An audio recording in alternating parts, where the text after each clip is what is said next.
بسم الله الرحمن الرحيم. ألف لام ميم. ذلك الكتاب لا ريب فيه هدى للمتقين الذين يؤمنون بالغيب ويقيمون الصلاة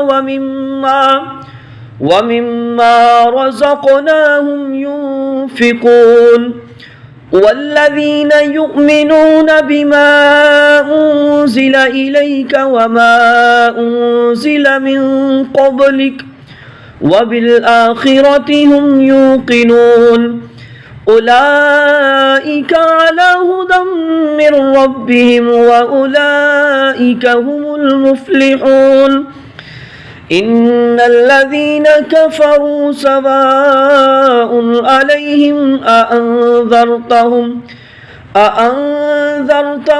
أم لم تنذرهم لا يؤمنون ختم الله على قلوبهم وعلى سمعهم